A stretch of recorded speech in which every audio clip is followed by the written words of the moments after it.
जी, मैं doctor Kailashpati Goswami, professor Hindi, DV स्नातकोत्तर महाविद्यालय सिवान। आज मैं स्नातक प्रथम खंड हिंदी प्रतिष्ठा के पत्र संख्या 2 पर चर्चा करूंगा। इस कक्षा के इस द्वितीय पत्र में छात्र छात्राओं को कुछ रीतिकालीन कवियों और उनकी रचनाओं के कुछ अंशों का अध्ययन करना है। इस पत्र में डॉक्टर विजयपाल सिंह संपादित पुस्तक रीति काव्य संग्रह में संकलित बिहारी के कुल 25 दोहे, घनानंद के कुल 8, उसी प्रकार रीतिकालीन कवि देव के 8, मतिराम के 8 तथा भूषण के कुल 10 दोहों का अध्ययन करना है। जहाँ तक कवि बिहारी का प्रश्न है, रीतिकालीन कवियों में बिहारी सर्वाधिक प्रसिद्ध कवि हैं। इनका जन्म विक्रम संवत 1652 में वसुआ गोविंदपुर, जो ग्वालियर में है, वहाँ हुआ था और निधन विक्रम संवत 1721 में हुआ। लोकप्रियता की दृष्टिकोण से गोस्वामी तुलसीदास के बाद बिहारी का ही स्थान आता है। इनका बचपन बुंदेलखंड में बीता, जहाँ इनके पिता ग्वालियर छोड़कर चले गए थे।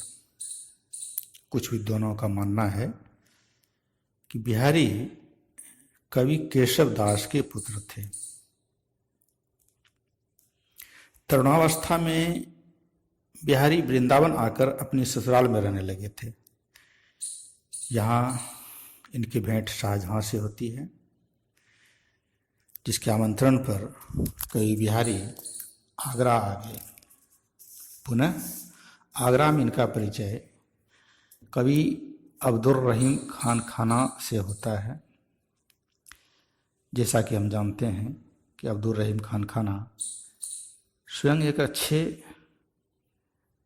आश्रित और आश्रयदाता दोनों कवि थे।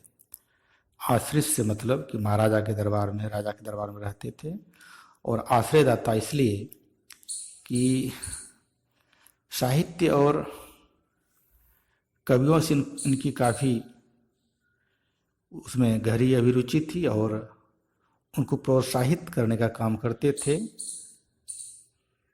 धन से मदद करते हुए। इसलिए खान खाना एक आश्रित और आश्रयदाता कवि थे। अच्छे साहित्यकारों, कवियों को प्रोत्साहित किया करते थे। फलस्वरूप बिहारी को भी इनसे काफ़ी अच्छी धनराशि प्राप्त हुई थी। कहते हैं कि विक्रम संवत 1691 में जब ये अपनी वृत्ति लेने जयपुर गए, तो उस समय वहाँ के महाराज अपनी नवविवाहिता रानी के प्रेम में इतने मग्न और तल्लीन हो गए थे कि राजकाज का पूरा काम चरमरा गया था।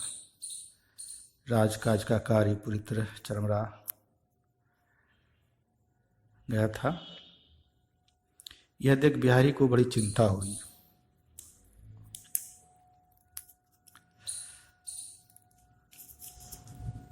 उन्होंने एक दोहा लिखकर मालिन के माध्यम से महाराज तक पहुंचाया। कहा जाता है कि राजा उस दोहे को पढ़कर इतने प्रभावित हुए कि उन्हें अपना कर्तव्यबोध का ज्ञान हो गया और बाहर आकर पुनः राजकाज सुचारू रूप से चलाने लगे। बिहारी को उसने अपना राजकवि बना लिया था बाद में। वह दोहा कुछ इस प्रकार था: नहीं पराग नहीं मधुर मधु, नहीं विकास ई काल, अली कली हिंसो बंदियो, आगे कौन हवाल। अर्थात जिस प्रकार अली कली से बंधकर नहीं रहता, पराग का पान करता है और एक समय वह बाहर आ जाता है। इस तरह प्रकृति के नियम के अनुसार दोनों अपनी अपनी जगह ससमय फलते फूलते हैं। ठीक उसी प्रकार अगर किसी देश या किसी राज्य का राजा भी अली की तरह कली में बंद कर रहे हैं, तो फिर उनका जो काम धाम है, बाहर का कार्य, वह कैसे संचालित होगा? वो सारी व्यवस्था चरमरा जाएगी। इसीलिए राजा प्रभावित हुए और उसने बिहारी को अपना राजकवि बना लिया। महाकवि बिहारी ने एकमात्र बिहारी सतसई लिखी, जिसमें लगभग 700 दोहे हैं, किंतु इसी एक ग्रंथ से वे इतने लोकप्रिय और प्रसिद्ध हुए कि तुलसीकृत रामचरितमानस को छोड़कर अन्य दूसरा ग्रंथ उनकी कृति के सामने ठहर ही नहीं पाया। यह बिहारी सतसई श्रृंगार प्रधान ग्रंथ है, फिर भी इसमें यत्र तत्र नीति, वैराग्य, भक्ति तथा प्रकृति वर्णन संबंधी दोहे भी मिलते हैं। यह एक मुक्तक काव्य संग्रह है। इनकी भाषा उसकी समाज शक्ति तथा भाव संप्रेषण की प्रभावोत्पादकता के कारण ही कहा गया है कि सतसैया के दोहरे जो नावक के तीर, देखन में छोटन लगे घाव करे गंभीर।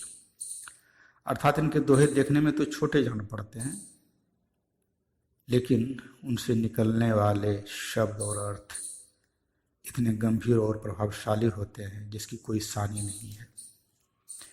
मतलब कम शब्दों में अधिक से अधिक प्रभावशाली ढंग से अपनी बात को प्रस्तुत करने की शक्ति इनके दोहे में पाई जाती है।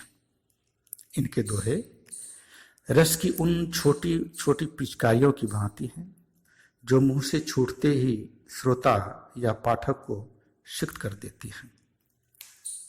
इनकी भाषा साहित्यिक ब्रज है, परंतु उसमें हिंदी, बुंदेलखंडी, उर्दू, फारसी आदि भाषाओं के शब्दों की भरमार है।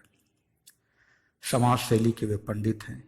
इसी से मात्र एक छंद दोहा में उन्होंने अपने सारे भाव भर दिए हैं। उन्होंने अपनी रचनाओं में शब्दालंकार और अर्थालंकार दोनों का सही से उपयोग किया है। इस संबंध में जितने ये सफल सिद्ध हुए हैं, उतने दूसरे कभी नहीं हो सके। अपनी रचनाओं में बिहारी जिन प्रिय अलंकारों का प्रयोग किए हैं, उनमें यमक, श्लेष, असंगति, विरोधाभास, स्मरण आदि प्रमुख हैं। बिहारी के दोहों में उक्ति वैचित्र्य अधिक पाए जाते हैं। द्रष्टव्य है, कहत सबे बेदी दिए आंकु 10 गुणों होतु, तिय लीलार बेदी दिए अग्नितु बढ़तु उदोतु।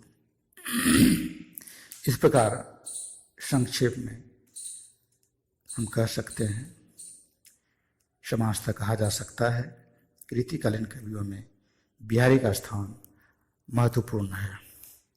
अगली कक्षा में, अगले व्याख्यान में इनके जो दोहे हैं उनका अर्थ हम लोग जानने का प्रयास करेंगे। आज इतना ही। धन्यवाद।